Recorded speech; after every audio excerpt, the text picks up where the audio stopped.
Marie-Hélène, est-ce que tu pourrais nous donner des aperçus aujourd'hui des transmissions Alors, ce qui m'a beaucoup touchée, c'est que ce sont des personnes, enfin plutôt des personnages ou des entités, enfin les êtres de lumière, appelons-les comme on le souhaite, qui viennent d'une façon un peu subrepticement. C'est ça que j'aime bien. Je les vois pas forcément d'une façon évidente immédiatement, mais par petites touches, je devine leur présence, soit par une couleur, soit par de la lumière, soit par une vibration qui m'interpelle. Et entre autres, j'ai la grande habitude et le grand plaisir, si je puis dire, de canaliser assez souvent Yeshua. Il est souvent présent dans mes rencontres avec les personnes. Il est extrêmement taquin. Donc ça, j'aime bien, parce que j'aime bien m'amuser et rire. Il est enveloppé d'une couleur bleue. Je vois pas du tout de personne, je vois juste une silhouette ou une couleur.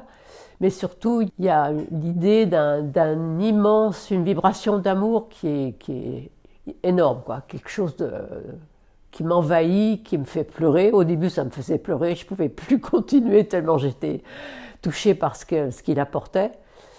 Maintenant, je commence un peu à avoir l'habitude, donc c'est plus facile. Et en général, quand il donne un message, c'est autant pour la personne que pour moi, que pour les gens, enfin que pour tout le monde, quoi. C'est pas individuel, c'est assez universel comme texte. Et c'est arrivé plusieurs fois. Alors qu'avec Marie, c'est beaucoup plus de l'ordre de l'intime, de l'ordre de la caresse. Je sens plus un toucher qui est sur le corps ou sur la main. Il n'y a pas d'échange verbal, enfin, je n'entends pas de mots, je n'entends pas de message dit à haute voix. Oui, c'est tactile. Là, vraiment, je suis dans un toucher qui m'émeut beaucoup aussi. Ouais. Alors que pour Yeshua, ce sont plus des paroles ou cette intentionnalité d'amour qu'il va nous déverser sur nous, parce que c'est vraiment une masse énorme, quoi. C'est pour ça que je dis déverser, parce que c'est...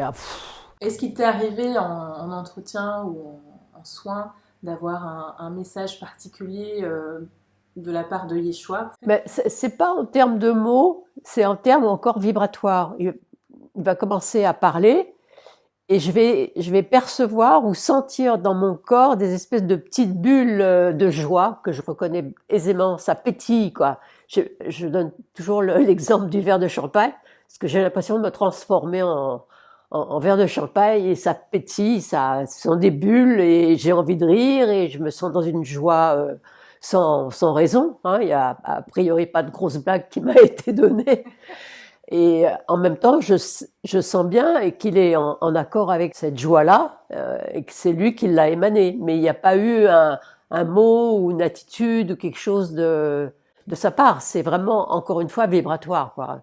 Est-ce que tu pourrais nous partager quelque chose qui t'a marqué dans un de tes soins Actuellement, avec une personne qui est quand même assez en mouvement, à chaque fois que nous nous rencontrons, on franchit des étapes. La première fois, il y avait l'idée qu'elle arrivait en haut d'un sommet d'une montagne et qu'elle allait vers quelque chose. Et puis, il y avait l'idée que l'information était suffisante, on verrait après. La fois suivante, on a pu aller sur une de ses planètes d'origine, qui est Orion, et en même temps, je disais non, non, ça c'est pas la première, c'est vraiment une planète d'étape. Il y a autre chose derrière. Et la fois suivante, on est parti hors galaxie. On a quitté la galaxie qu'on connaît, on est allé dans un monde qui est absolument inconnu par les astrophysiciens, qui va être découvert prochainement. Ça a été étonnant, et on a abouti à un astre que je voyais d'une façon dans le lointain assez obscure, qui s'est éclairci. Cet astre, j'ai su que c'était là effectivement sa planète d'origine. Quand elle a mis le pied dessus, c'était quelque chose de plasmique ou plasmatique, je sais pas. La Terre n'était pas de la Terre, c'était spongieux, c'était vibratoire. On pouvait la malaxer, en faire ce qu'on voulait, et elle gambadait là-dessus comme un enfant qui saute sur un jouet, je sais pas comment on appelle ça, pour rebondir. Il y avait comme un petit avion, mais extrêmement nouveau, tellement il était élaboré sur le plan technologique. On invitait à y rentrer, alors que je ne voyais pas les personnes à l'intérieur, je ne savais pas qui était là, parce qu'ils étaient tellement vibratoirement et élevés qu'ils étaient invisibles. Elle y allait, en toute confiance, mais par contre, elle me laissait son cœur dans ma poitrine pour être sûre de pouvoir revenir. Et je sentais un double cœur dans ma poitrine qui battait. C'était assez impressionnant. Et elle est partie. Je ne sais pas où, elle n'a pas su me dire. Et en même temps, il y a eu un moment où j'ai senti qu'il fallait qu'elle revienne parce que sinon je la perdais, quoi. Elle était plus capable de revenir sur un plan terrestre. Donc voilà, ça a été une expérience extrêmement forte, avec l'idée que le matériau de cette planète était, oui, plasmatique. Enfin, c'était vraiment quelque chose de tout à fait nouveau qui s'adaptait à la respiration, au toucher. On pouvait en faire ce qu'on voulait. Il émettait des ondes extraordinaires. Voilà, c'était vraiment un monde nouveau. Et comment est revenue cette personne dans le plan terrestre? Elle est revenue parce que je l'ai incitée à revenir. Je l'ai appelée, je lui ai dit, écoute, voilà, il est temps que tu reviennes parce que là, tu es partie depuis un moment. C'est quelqu'un qui a, même avant, qui avait toujours des facilités pour partir dans des mondes autres. Je lui ai dit, reviens parce que tu risques de pas avoir la capacité de revenir ou pas avoir envie tout simplement de revenir. Et moi, qu'est-ce que je fais de mes deux cœurs? Comment j'annonce ça à ton mari? Enfin, tu vois, je me sentais un peu responsable quand même de l'aventure. Hein. Est-ce qu'il y a eu des changements? Est-ce qu'elle s'est sentie... Elle avait perçu, mais encore une fois, pas sur un mode physique. Elle s'était ouverte à des capacités dont elle était absolument pas capable de communiquer, en disant, bah, la prochaine fois, peut-être que ça sera possible de pouvoir l'exprimer dans le sens premier du terme. On est convaincu que là, on a franchi une étape sur un plan pas éthérique, mais astrologique. Enfin, j'en sais rien, mais on est parti dans des mondes nouveaux. Et quand elle est revenue, je lui ai redonné son cœur. C'était quand même très drôle. On a quand même bien rigolé parce que je te redonne ton cœur quand même. Tu vas en avoir besoin. Et c'était le temps où elle était partie. Je sentais ce cœur qui battait en harmonie avec le mien, peut-être un peu plus lentement, et qui était extrêmement chaleureux. Il y avait une chaleur qui émanait de ce cœur. Il n'y avait pas d'inquiétude parce qu'elle était vraiment pas inquiète de cette aventure qu'elle vivait. Hein. Alors que moi, je me disais bon, je suis son garant.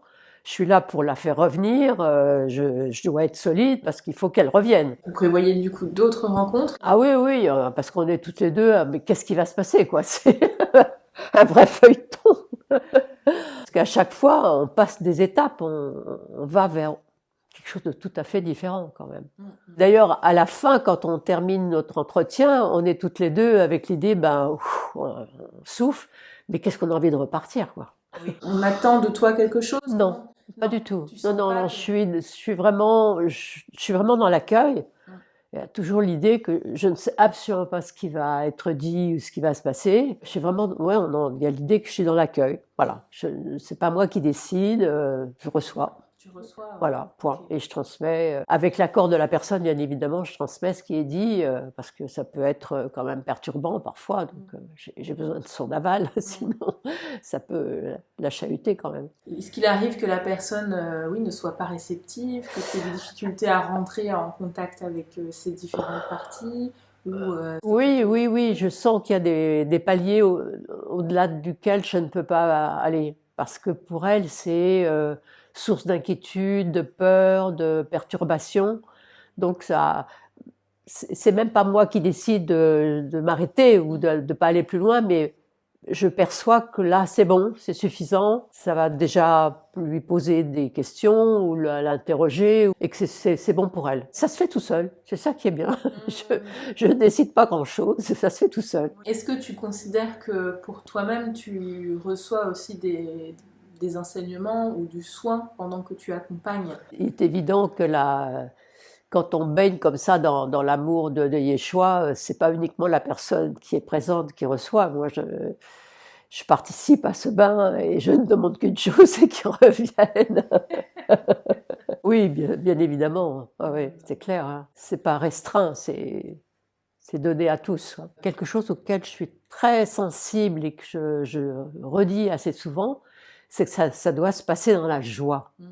Parce qu'on a tendance à être un peu sérieux Mais non, la spiritualité, ça a un double sens, hein. Être spirituel, ça a un double sens et ça doit se faire dans la joie.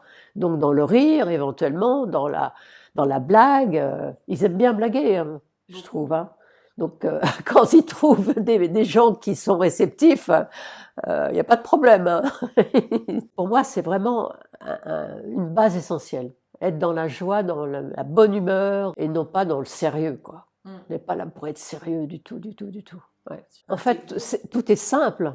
Oui. Vraiment, il suffit vraiment d'être à l'écoute et c'est d'une simplicité. C'est nous, notre mental, qui compliquons en permanence les choses, hein. Parce qu'on imagine que ce serait mieux si on employait des termes plus élaborés ou je ne sais quoi. Mais non, tout est simple et drôle et gai. C'est ce que j'entends régulièrement, quoi. Soyez dans la simplicité, dans la joie en permanence. Surtout en ce moment, on a besoin d'être dans la joie pour émaner un peu de gaieté autour de soi, oui. Ouais.